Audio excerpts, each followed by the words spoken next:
శ్రీమాత్రే నమః.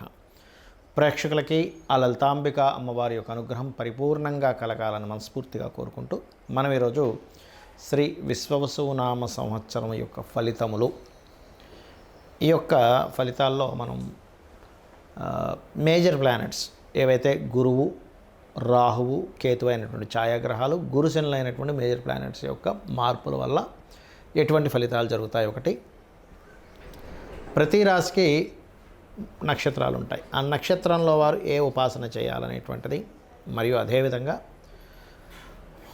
విశ్వవసు నామ సంవత్సరం ఉగాది అనగానే మనం చూసేది ఏమిటి, ఎప్పుడు కూడా ఏ కొత్త సంవత్సరం వచ్చిన పంచాంగంలో ఆదాయం ఎంత ఉంది, వ్యయం ఎంత ఉంది, రాజ్యపూజ్యం అంటే మనల్ని మెచ్చుకునే వాళ్ళ సంఖ్య ఏంటి, మనం అవమానం పడేటువంటి ఏమిటి, ఏ రంగాల్లో మనం అవమానపడతాము అనేటువంటి విషయాలు తెలుసుకుంటూ, తులాలగ్నము, తులారాశి, తులవారికి ఈ విశ్వవసు నామ సంవత్సరంలో పంచాంగంలో ఇచ్చేటువంటి ఆదాయ, వ్యయ, రాజ్యపూజ, అవమానాలు ఎలా ఉన్నాయని చెప్పి చూసుకున్నట్లయితే మనకి 11 ఆదాయము, వ్యయం 5. పర్లేదు, అంటే ఒక 11 లక్షలు సంపాదిస్తే సంవత్సరానికి 5 లక్షలు ఖర్చు అవుతుందంటే ఒక 6 లక్షలు మిగులుతాయని అర్థం. అంటే రఫ్గా చెప్తున్నాను మీకు. అది అన్నీ సంపాదించాలనేది, కోట్లు సంపాదించే వాళ్ళు ఉంటారు, వేలు సంపాదించే వాళ్ళు ఉంటారు.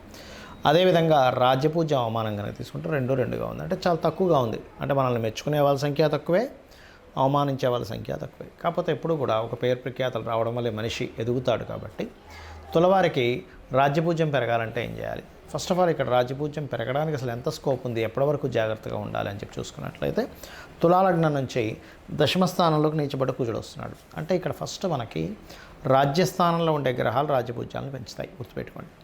అంటే మనం చేసే పని బట్టే మనకి ఎలా అయితే పేరు వస్తుందో, పని అనేటువంటి దశమస్థానంలో ఉంటుంది. కాబట్టి అండ్ ఈ దశమంలో ఎప్పుడైతే కుజుడు వస్తున్నాడో మీరు కందులు దానంగా ఇవ్వడము, గోవులకి క్యారెట్స్ తినిపించడం ఇవి చేస్తూ ఉంటే రాజ్యపూజ్యం అనేటువంటిది పెరుగుతుంది, అవమానం కూడా ఆటోమేటిక్గా తగ్గుతుంది. రైట్. ఇక మిగతా అంశాలు కనుక చూసుకున్నట్లయితే ఇక్కడ ఫైనాన్షియల్ సంబంధించిన విషయాలు, మిగతా అంశాలు చూసుకున్నట్లయితే ఫస్ట్ ఆఫ్ ఆల్ మీకు లగ్నాన్ని గురువు దృష్టి ఉంది ఈ సంవత్సరం.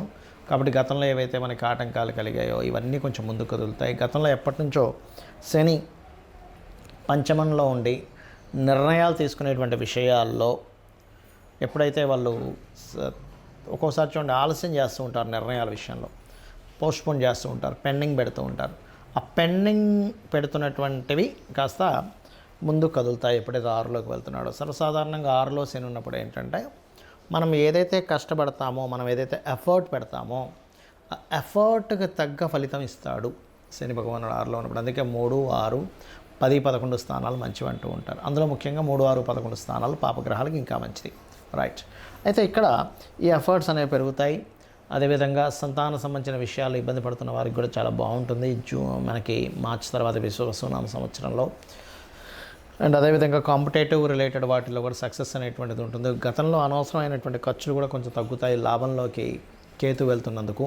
కాకపోతే కొంత సంతానము, వివాహ సంబంధించిన విషయంలో కొన్ని తప్పుడు నిర్ణయాలు తీసుకునే ఛాన్సెస్ ఉంటాయి. బికాజ్ ఆఫ్ సంతాన స్థానము, వాళ్ళ యొక్క వివాహ స్థానంలో రాహుకేతువులు కనెక్ట్ అవుతున్నారు. సో అందుకని వారి యొక్క వివాహము, సంతాన సంబంధించిన విషయంలో కొన్ని, అంటే మీ యొక్క సంతానం యొక్క వివాహ నిర్ణయాలు, వివాహ సంబంధించినటువంటి విషయాల్లో కొన్ని తొందరపాటు నిర్ణయాలు ఇట్లాంటివి జరుగుతాయి అనేటువంటిది చూపిస్తుంది. ఇక ఫైనాన్స్ అంటే ముఖ్యంగా ఏదైనా ఒక ప్రాపర్టీ కొనుక్కుందాము లేదా గృహం కట్టుకుందాము అనుకునేటువంటి వారికి అప్పు లభించేటువంటి యోగం నడుస్తుంది. అలాగే ఏదైనా కొత్త ఇన్వెస్ట్మెంట్స్ వీలైనంత మటుకు కేతు మారిన తర్వాత చేయండి. ఆ కేతు జూన్ నుంచి మారుతున్నాడు.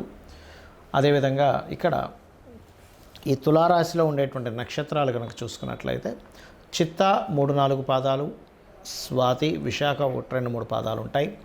చిత్తా నక్షత్రం వారు వీలున్నప్పుడల్లా కూడా కాస్త లక్ష్మీ నరసింహస్వామిని ధ్యానం చేసుకుంటే చాలా మంచిది.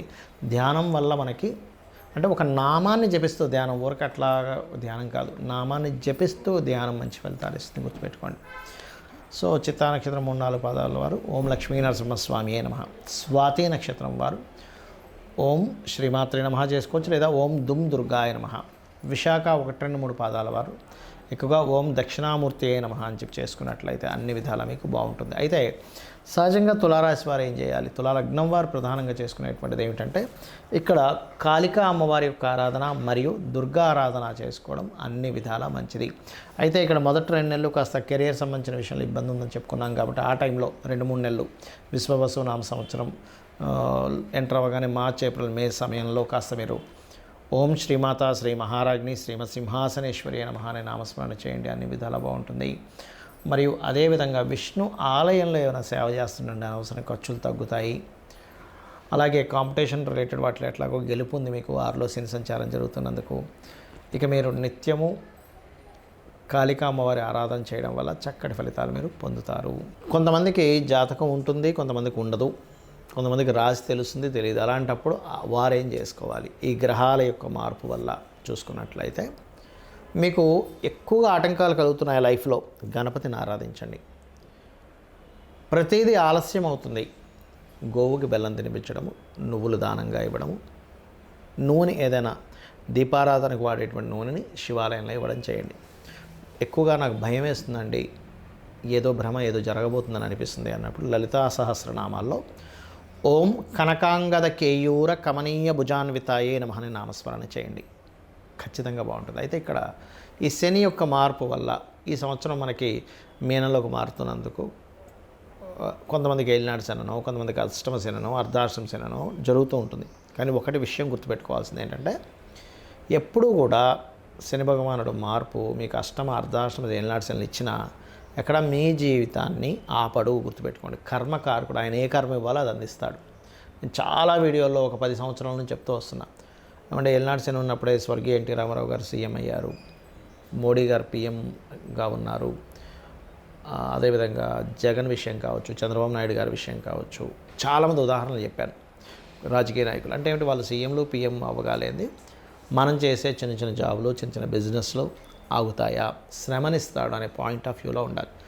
మందుడు అంటారు, అంటే మనం ఎప్పుడైతే పోస్ట్ పోన్ చేస్తామో పనిని, ఇవాళ చేయాల్సింది సరే రేపు చేద్దాం, రేపు చేయాల్సింది సరే ఎల్లుండి చేద్దాం, తర్వాత చూద్దాం అని ఎప్పుడైతే మనం పోస్ట్ పోన్ చేస్తామో ఆలస్యం అమృతం విషం అనేటువంటిది మనం సామెత విన్నాం. అలా ఆలస్యం చేయడం వల్ల మీకు అమృతం రావాల్సింది కూడా విషయంగా మారుతుంది. కాబట్టి ఎప్పుడు కూడా ఏలినాడు శని, అర్ధాష్టమి, అష్టమ శని సమయంలో ఈ పోస్ట్ పోన్ చేయకండి.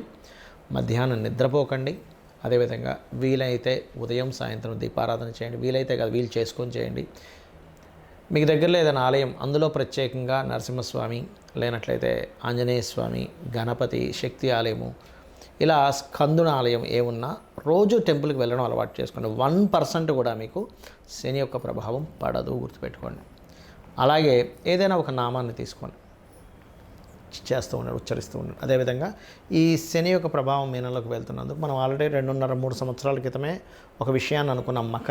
మకరంలో శని ఉన్నప్పుడే కుంభంలోకి వెళ్తున్నాడు, వర్క్ విషయంలో రెవల్యూషన్ తీసుకొస్తాడు అనుకున్నాం. ఒక రెవల్యూషన్ వచ్చింది. మీనం నుంచి అలాగ మేషంలోకి వెళ్ళేసరికి ఆల్మోస్ట్ అందరూ కూడా ఉద్యోగం ఒకటే కాకుండా ఇంకొక సైడ్ మనం ఏం చేయగలము, మనకున్న టాలెంట్ ఏంటి, బాగా పాడగలమా, బాగా ఫుడ్ వండగలమా, లేనట్లయితే బాగా మనం బొమ్మలు గీయగలమా, లేనట్లయితే మనలో ఏదైనా సాఫ్ట్వేర్ స్కిల్స్ ఉన్నాయా, టీచింగ్ స్కిల్స్ ఉన్నాయా, ఎనీథింగ్ మనలో ఒక స్కిల్ ఉంటుంది.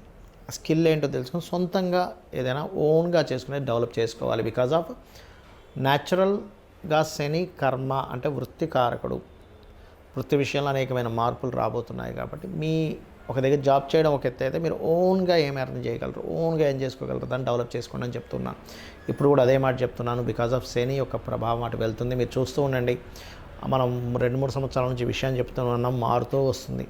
సో ఈ విషయంలో చాలా కేర్గా ఉంటూ డెవలప్ చేసుకొని, ఈ డెవలప్మెంట్స్లో మీకు ఒకవేళ బిజినెస్ డెవలప్ అవ్వాలి అని అనుకుంటే, లేదా ఉద్యోగం రావాలి అనుకునేవారు ఒకటే ఓం శ్రీమాత శ్రీ మహారాజ్ని శ్రీమత్ సింహాసనేశ్వరి నమః, లేదా ఓం మాణిక్య మకుటాకార జానుద్వయ విరాజితాయ నమః. ఈ 2 నామాలు కూడా ఉద్యోగ అవకాశాలు, ఉద్యోగంలో డెవలప్మెంట్స్ని ఇస్తాయి.